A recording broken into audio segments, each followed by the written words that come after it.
Family ties Finland residency permit update. सबसे पहले मैं आप सबका स्वागत करता हूं इस वीडियो में। मेरी तरफ से आप सबको नमन है। तो इस वीडियो का जो टॉपिक है आपको पता चल गया है, फैमिली जो डिपेंडेंट वीज़ाज़ हैं फिनलैंड की, उसकी अपडेट्स के बारे में मैं इस वीडियो के अंदर बताऊंगा। बहुत सारे स्टूडेंट्स हैं जो फिनलैंड में पहुंच चुके हैं या जिन्होंने फिनलैंड में जाना है, उनके डिपेंडेंट के जो रेजिडेंसी परमिट है पेंडिंग पड़े हुए हैं मिगरी के पास।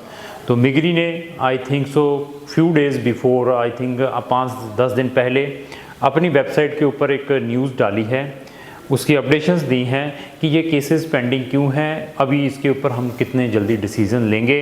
अगर आपने उस न्यूज़ को भी प्रॉपरली रीड करना है तो उसका लिंक भी मैंने डिस्क्रिप्शन बॉक्स में लगाया है।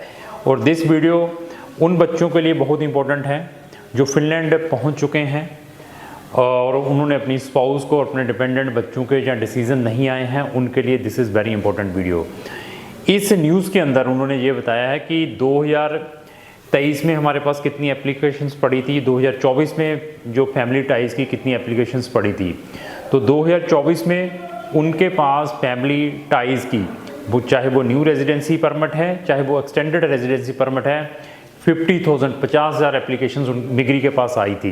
तो उन्होंने ये भी बताया कि 2023 की बजाय 2024 में 10,000 एप्लीकेशंस ज़्यादा आई हैं। उनके पास स्टाफ की भी कमी है, केसेस डिले क्यों हो रहे हैं। उन्होंने इसके अंदर ये भी बताया है कि हमारी जो मैक्सिमम रेजिडेंसी परमिट है हमने विदिन 90 दिन के अंदर डिसाइड किए हैं, लेकिन अभी भी उनके पास बहुत सारा बैकलॉग पड़ा हुआ है। तो बैकलॉग का रीज़न क्या बताया है, बोर्ड जेट केसेस डिले क्यों हो रहे हैं, उसके बारे में भी उन्होंने इस न्यूज़ के अंदर बताया है। सबसे पहले उनके पास इनसफिशिएंट स्टाफ, तो उन्होंने बताया मिगरी ने कि हम अभी न्यू स्टाफ की रिक्रूटमेंट कर रहे हैं, तो अभी जितने भी फैमिली टाइज केसेस हैं उसके ऊपर हम as early as possible decision लेंगे। ये मिगरी ने अपनी उस न्यूज़ के अंदर बताया है। इवन ये केसेस डिले क्यों हो रहे हैं उसके बारे में भी मैं इस वीडियो के अंदर बताऊंगा, ये भी उन्होंने अपनी न्यूज़ के अंदर मेंशन किया है।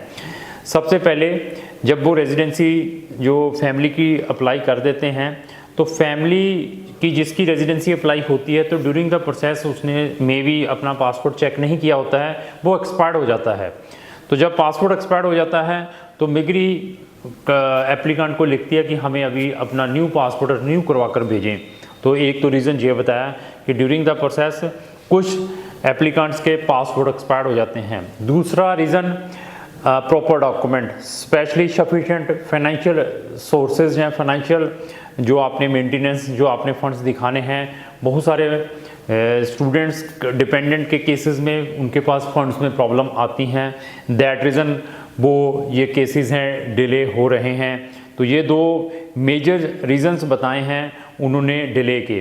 थर्ड रीज़न क्या बताया है, थर्ड रीज़न ये भी बताया है कि जो मेन एप्लीकेंट है जो ऑलरेडी फिनलैंड के अंदर हैं, उसकी जो रेजिडेंसी परमिट है मे बी फर्दर एक्सटेंड नहीं हो पा रही, या उसकी रेजिडेंसी उसको रिवोक कर दिया हुआ है ड्यू टू मे बी उसने वहाँ पर जाकर कोई इलीगल एक्टिविटीज़ की हो, या वहाँ जाने के बाद उसकी जो रेजिडेंसी परमिट वहाँ की गवर्नमेंट ने रिवोक कर दी हो, या उसने फर्दर अपनी कोई फीस यूनिवर्सिटी को डिपॉजिट ना की हो।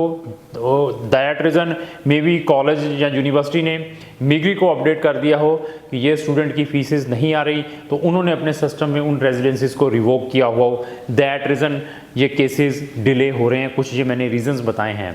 तो हर एक स्टूडेंट ने ये सारे के सारे प्रिकॉशंस लेने हैं जब भी फिनलैंड में जाना है।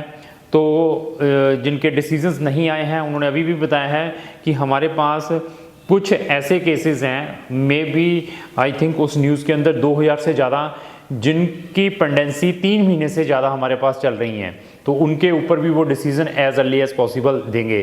तो इस न्यूज़ को आप कंप्लीटली भी रीड कर सकते हैं, इसका लिंक मैंने अपने डिस्क्रिप्शन बॉक्स में लगाया है, वहाँ जाकर इसको प्रॉपरली रीड करें।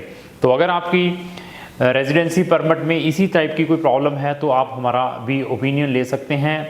अगर आपकी डेस्टिनेशन फिनलैंड में हायर स्टडीज़ की है, या फिनलैंड में आपने अपने फैमिली रीयूनियन केस अप्लाई करना है, चाहे स्टूडेंट डिपेंडेंट का है, तो आप हमारा ओपिनियन ले सकते हैं। हमारी 2 डेडिकेटेड प्लेलिस्टें हैं, स्टडी इन फिनलैंड और सक्सेस स्टोरी ऑफ फिनलैंड, दोनों के लिंक डिस्क्रिप्शन बॉक्स में लगाए हैं। वहाँ जाकर आप हमारी मैक्सिमम से मैक्सिमम वीडियोस वॉच कर सकते हैं।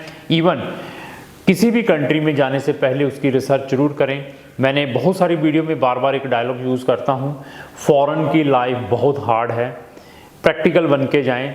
जाते कहीं पर कोई जॉब नहीं है, अगर आपके पेरेंट्स आपको 2-3 साल की फ़ीसें दे सकते हैं और आपको एटलीस्ट खाने पीने के 6 महीने से 12 महीने आपको दे सकते हैं, आइदर फिनलैंड है या किसी भी कंट्री में जाना है, इन चीज़ों के प्रिकॉशंस लेने हैं। आफ्टर 1 साल जहाँ 2 साल के बाद सिचुएशन चेंज हो सकती है, लेकिन कहीं पर भी जाने से पहले अपनी रिसर्च जरूर करें। तो लास्ट में मेरी यही रिक्वेस्ट है, अगर आपको जो मेरी वीडियो चलेगी उसको लाइक एंड शेयर करना ना भूलें। Thank you.